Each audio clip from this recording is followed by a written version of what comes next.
Hey guys, it's Taters. We are going through war number 4 here of this season. This one is against RE.A. So we're going to scout the path. There's a Killmonger on node 29, so I'm going to be taking this path 5 again.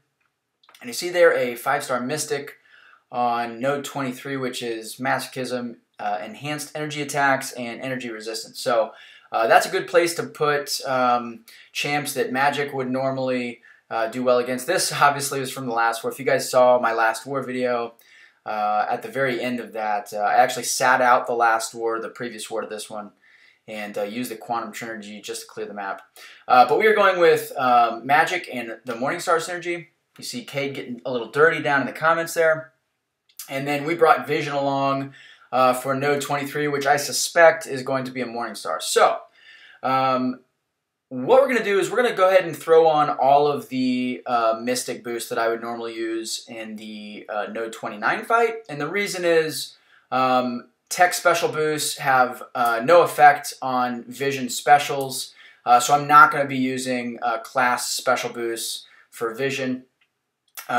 Vision specials deal damage based on the amount of power that they burn from the defender. So that would be passive power burn damage, so it's not going to be affected by specials. Same thing with Morningstar. If you guys have watched Dreamin's videos or even Cade's videos, Morningstar does a lot of passive energy damage with her special attacks, so using Mystic Special Boost with Morningstar is probably a net negative, like just a kind of a waste.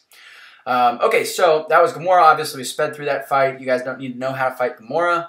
And this is Power Reserve, Unblockable 1, Kinetic Reactor. I did use Scatter Lens. This is going to be a Yellow Jacket.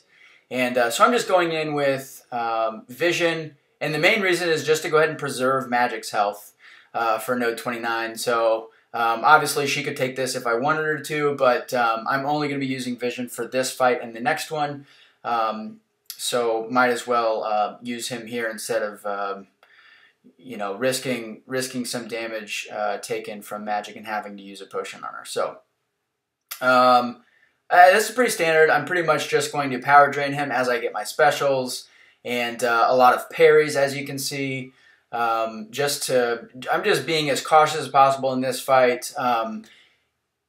Unless you screw up against his L1, it's pretty difficult to die to an unduped Yellow Jacket. So I'm just being very safe here and just take the nice slow victory here. So the next node, as I mentioned earlier, I suspected it was a Morningstar. I did go ahead and use Scatter Lens, and indeed it is a 455 Morningstar.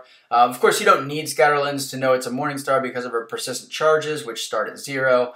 But here I'm going to go ahead and throw on all of the masteries that I like to have for node 29. So since node 23 is also Masochism, I don't really need many points in the utility tree or the proficiencies tree.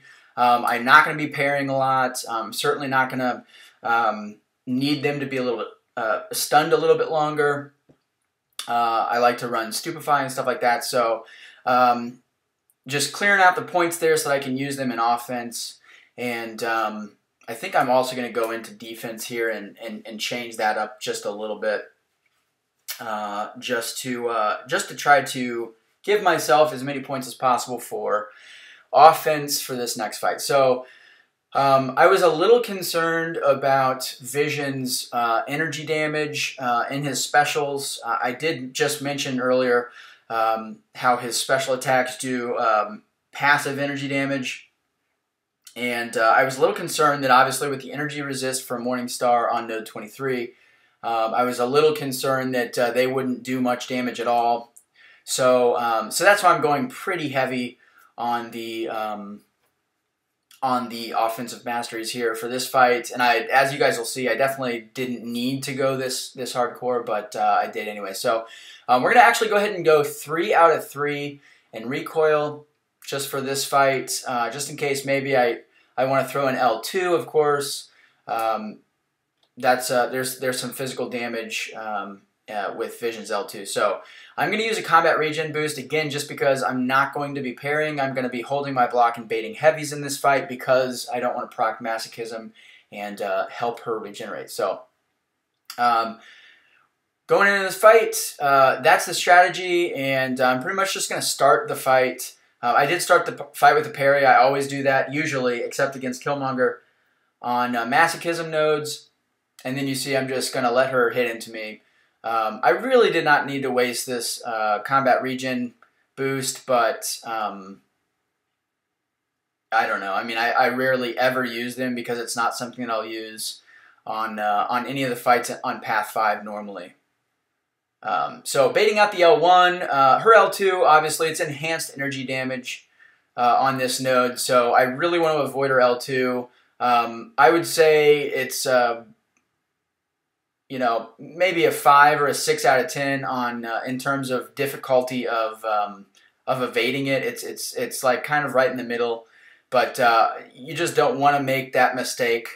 And who knows? I don't know. Maybe she could wipe me out in one. I doubt it, but I don't know. So okay, so here you did see a little break in that video. I did adjust my masteries just a little bit, but I did keep 3 out of 3 in recoil. So I'm going to be doing kind of maximum damage in this fight. And this fight is actually really fun. So I'm going to be showing you guys how cool and how dangerous Limbo can be, in fact. So this fight starts out pretty normally. I have 0 points in Coagulate. I honestly can't remember, but I don't think I even have any points in Willpower. So you guys see here that I'm going to get all the way down to like 81% by the time the bleed wears off, or 80% health. Okay, and then here in just a second, we're going to start the Limbo games, which is it's a cool effect, but it's also you got to be careful of that sometimes when you're using magic. So, all right, I've got an L2. I'm going to go ahead and throw that L2. Now here, because I threw a special, that's going to be automatic Limbo, and then because of the Power Steal, I gain that bar, so now I've got 2 overlapping Limbos. I hit him once because I was so close to a second par that I've got another Limbo. I hit him with an L2, I Power Steal. Again, I've got another Limbo. So you guys see, look at that. I'm down to 17% health from Reverberation, from Recoil, and then just from standard damage. And I had to actually back off and not throw my special 2, even though I had it, because I had gotten down all the way to 17%. And then you noticed earlier, after that bleed wore off, I mentioned that I was at 80% health. And then when I finally came out of that really, really long Limbo, I was all the way up to 91% health. And that is because of the 3 out of 3 recovery mastery, which will recover 15% additional regeneration. And because of the damage that I took while Limbo was active, dropping from 80 to 17%, 15% of all that damage that I took, I was able to regenerate, or 15% more. And that's the Limbo game. So again, enjoyed this black screen, guys. I hope you enjoyed this video. That was my favorite Killmonger fight of the season. And obviously we got a top score, top personal score for me, only 91 hits. So anyway, that is all. Thanks for watching.